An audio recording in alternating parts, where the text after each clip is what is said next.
nombre es José Luis Pinillos y soy experto en aplicaciones geogénicas de la empresa Air Liquide, una de las líderes mundiales en los gases industriales y gases medicinales. Mi ámbito de actuación es todo Iberia y llevo, como os he dicho, los temas de criogenia industrial. La presentación va a tratar sobre el tratamiento y la recuperación de compuestos orgánicos volátiles. Todos los días la industria se enfrenta a dos retos. Uno de ellos es mantener la productividad y, por otro lado, el reducir la huella medioambiental que acaban provocando. Es por ello, y en el centro de todo este reto, lo que se encuentran son el tratamiento de los compuestos orgánicos volátiles. En primera instancia, lo que vamos a ver es una definición de lo que son los conceptos básicos de los BOX y por qué existe una reglamentación y por qué es necesario recuperarlos o tratarlos. Para ello, vamos a definir lo que son compuestos orgánicos volátiles. Son compuestos químicos, compuestos principalmente de carbono e hidrógeno, es la base carbono con hidrógeno lo hacen orgánicos, y por otro lado pueden llevar también otro tipo de átomos como son azufre, oxígeno, nitrógeno y halógenos. En cuanto a las propiedades físicas que lo caracterizan es su alta volatilidad. Son unos compuestos que se transforman en gas de forma muy rápida, de tal forma que técnicamente decimos que son aquellos compuestos que tienen una tensión de vapor superior a 10 pascales cuando la temperatura es de 20 grados y a presión atmosférica. Como modo de ejemplo, visualizar fácilmente qué es la volatilidad, podemos imaginar cuando nos cae una gota de alcohol sobre la mano que rápidamente se evapora. Y es necesario, una vez que pasan en el aire, poder tratarlos y recuperarlos. Actualmente se consideran como compuestos orgánicos volátiles, hay contabilizados más de 200 tipos de compuestos orgánicos volátiles que tienen una presencia bastante frecuente en la industria. Entre ellos están el etanol, el benceno, la acetona, el butano, diclorometano, hidrocarburos, y también a nivel natural también existen un tipo de compuestos que también se producen. En cuanto a las propiedades, en cuanto a las fuentes de emisión de estos tipos de compuestos, están ligadas a la naturaleza, como es en el caso de los bosques que producen isopreno, que es al final un precursor de los terpenoides, es una hormona vegetal, y por otro lado la actividad humana provoca también la emisión en cuanto al uso de detergentes, en transportes, adhesivos, en naturaleza y en industria. En la industria, si seguimos lo que es un registro de las emisiones industriales, de las emisiones de compuestos orgánicos volátiles en la industria en España en 2024, podemos observar que prácticamente un 30%, un tercio de las emisiones provienen de lo que es la energía.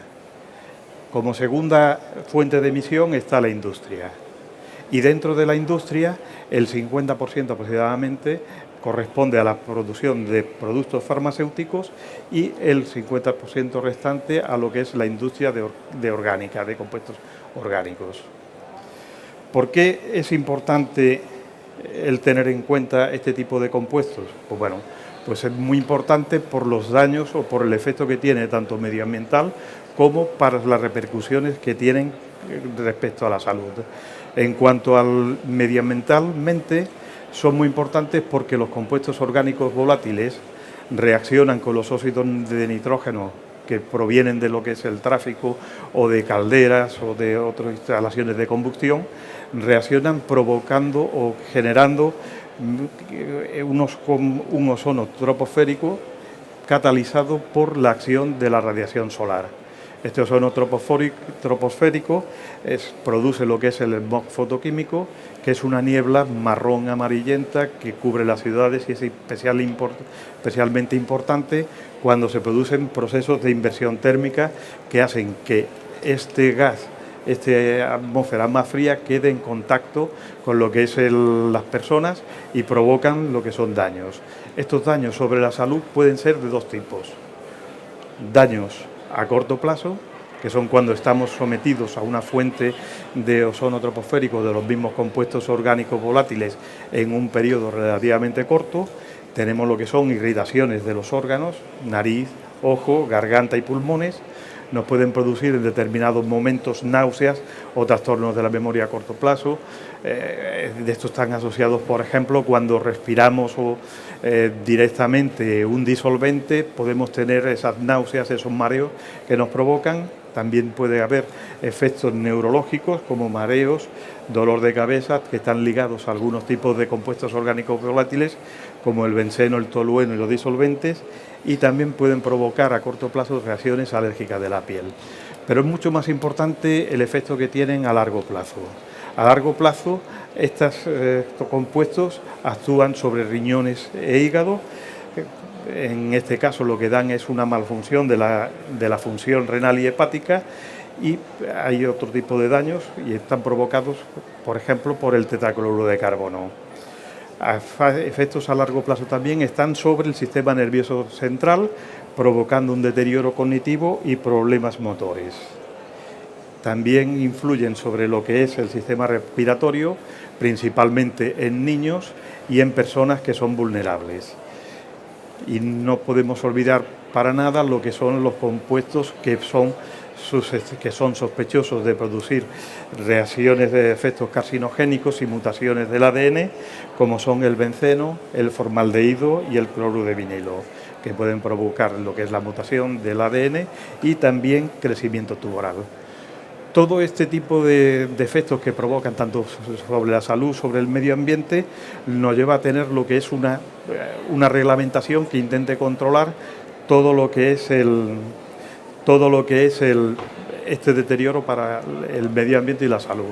Entonces esto comenzó en el año 1979 con el protocolo, con el Acuerdo de Ginebra en 1979, que fue el primer acuerdo internacional vinculante para limitar y controlar lo que es frenar la contaminación transfronteriza.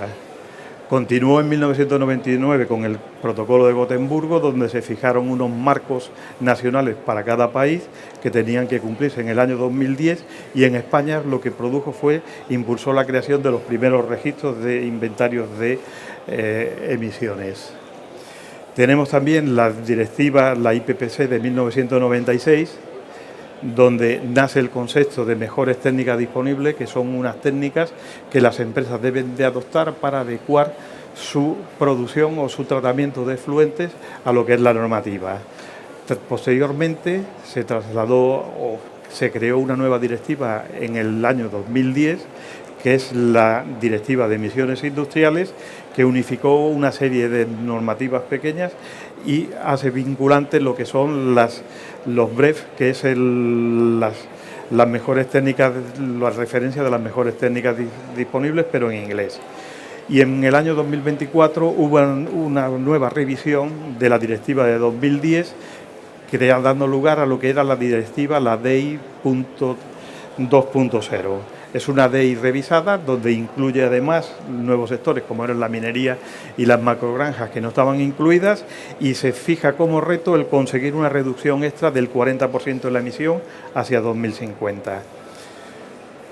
Los gobiernos son los que se encargan de adaptar estas leyes europeas y los convenios internacionales y verificar si las empresas acaban respetando lo que son las distintas normativas, y son los que fijan los límites. Así, por ejemplo, en España podemos ver que para una emisión normal de compuestos orgánicos volátiles, cuando sean inferiores a una emisión de 2 kilogramos por hora, existe un límite de concentración de 150 miligramos por normal metro cúbico. Cuando el compuesto se sospecha que es susceptible de ser mutagénico o carcinogénico, existe una limitación para cuando las emisiones son inferiores o llegan hasta 100 gramos solo por hora. Están limitados la concentración a 20 miligramos por normal metro cúbico, e incluso para compuestos halogenados o compuestos que están demostrados que son totalmente o son mutagénicos, el límite es de solo 2 miligramos por litro. El tratamiento de los compuestos orgánicos volátiles no es para la empresa no es sino un coste, pero tiene que estar ligado y tienen que actuar sobre él, porque si no, no conseguirían o podría llegar a cerrar las instalaciones si no cumplen con esos requisitos. Aquí vemos cómo a lo largo de los años, desde 2004 hasta 2024, de 2007 hasta 2024, existe una reducción de los compuestos orgánicos volátiles y podemos verlo en el amarillo, donde está señalado la industria química, donde está siendo realmente una reducción importante. Con toda esta normativa que está presionando a las empresas, existen distintas técnicas que nos van a permitir lo que es reducir o controlar las emisiones de compuestos orgánicos volátiles. Pero tenemos que saber cómo decidir qué tipo de técnica es la que vamos a hacer. Existen dos tipos de tecnologías diferentes en función del resultado final que se quiera conseguir. Por un lado, a la derecha tenemos la destrucción, es eliminar estos contaminantes, y por otro lado tenemos unas técnicas que nos van a permitir lo que es la recuperación de los disolventes. ¿Qué ventajas tienen una y otras? Pues bueno, cuando el disolvente es, por ejemplo, tiene un alto valor añadido, le interesa recuperarlo. Cuando existen compuestos halogenados que son susceptibles de crear más daños porque no se recuperan mediante la destrucción, también debemos de utilizar un sistema de recuperación, o cuando necesitamos una alta pureza para recircular el disolvente. Sin embargo, cuando tenemos una mezcla o un contaminante con alto caudal y con bajo contenido de contaminantes, preferimos lo que es una destrucción. Cuando los caudales son muy grandes y las concentraciones bajas, exactamente igual. Cuando existe mucha mezcla de contaminantes de difícil tratamiento, con valor bajo, también en la destrucción, y cuando podemos aprovechar lo que es el calor residual para el proceso.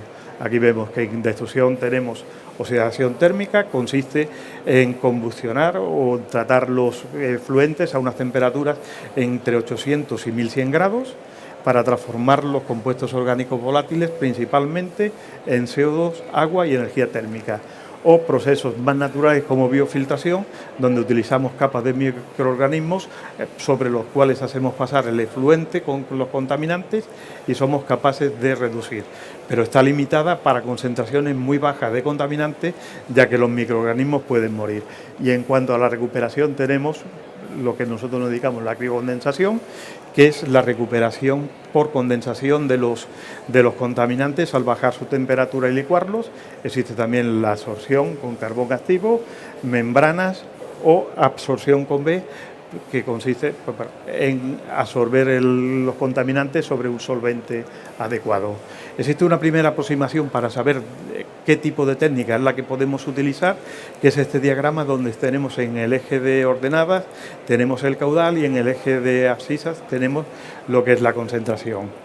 Pues bien, si tenemos, por ejemplo, una concentración relativamente alta, superior a 10, y unos caudales inferiores a 1000, nos interesa ir a una técnica, por ejemplo, como es la condensación.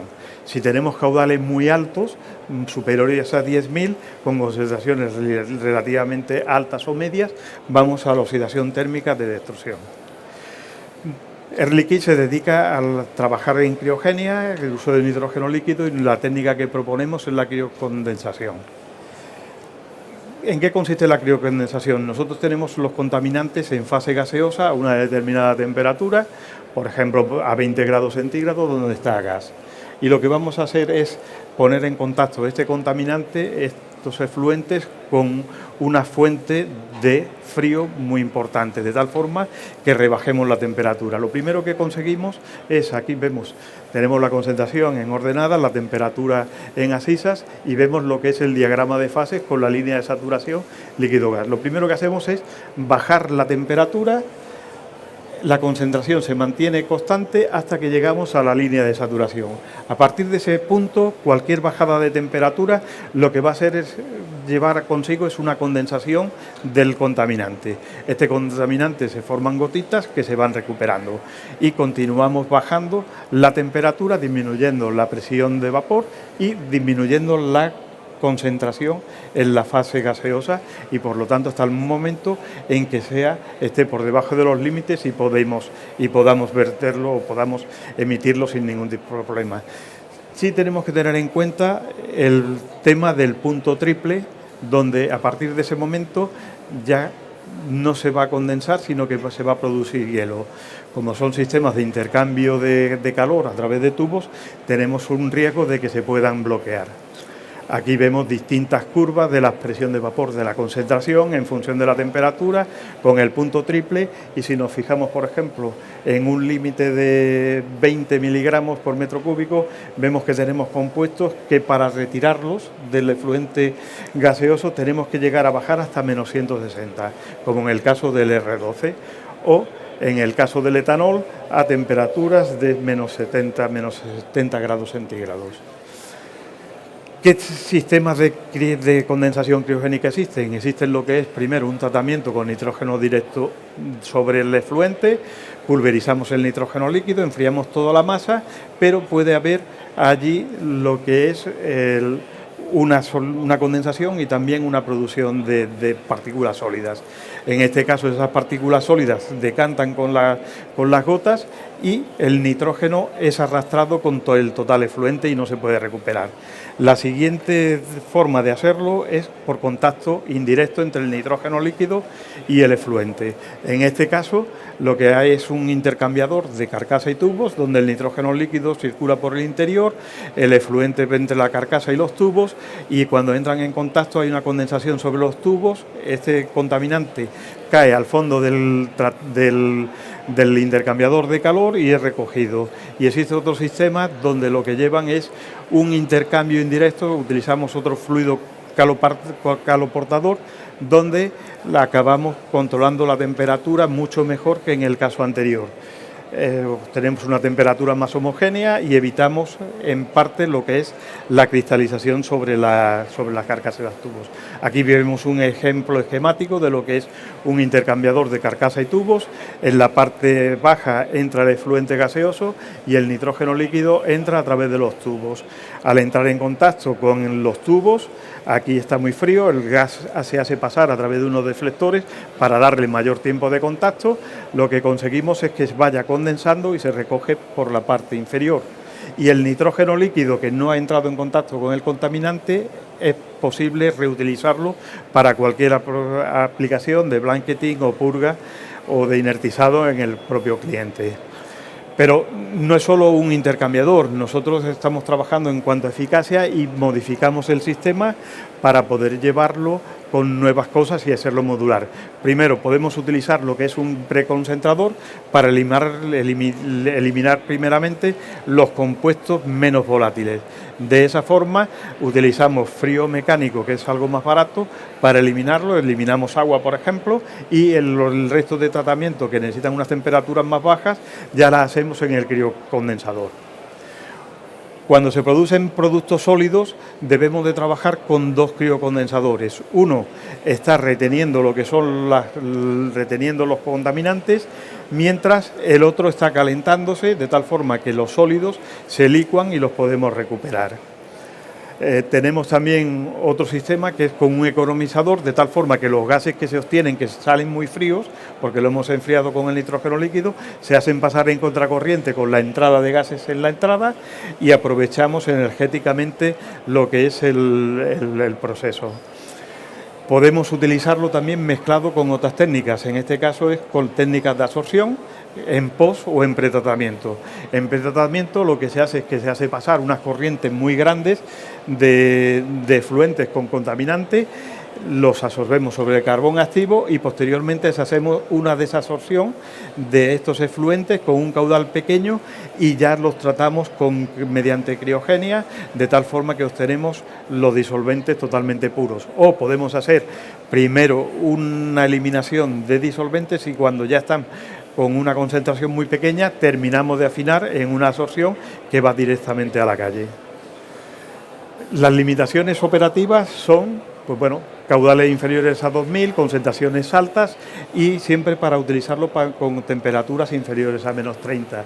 Las ventajas son que podemos tratar cualquier tipo de compuestos, podemos reciclar los solventes, no se crean contaminantes secundarios como en otras tecnologías, no hay necesidad de diluir con aire y la condensación criogénica tiene una ventaja muy importante, aquí no ha aparecido, pero es que podemos recuperar el nitrógeno para cualquier otro tipo de aplicación en el cliente. La seguridad de las operaciones, no hay llama, por lo tanto no hay riesgo de fuego, es fiable, tiene poco mantenimiento, es solo un intercambiador, requiere poco espacio y cumplimos los límites más estrictos. Air Liquide hace una caracterización de todos los efluentes, hace el estudio y da lo que es una solución. Si queréis contactar con nosotros o saber más información, podéis verlo en nuestra página web, es.airliquide, directamente sobre la recuperación de farma, y podéis contactar con nosotros. Lo que es la reglamentación cada vez va a ser más dura, no va a cambiar, pero existen propuestas tecnológicas que nos pueden ayudar para solventarlas. Y con esto pues termino mi presentación. Muchas gracias.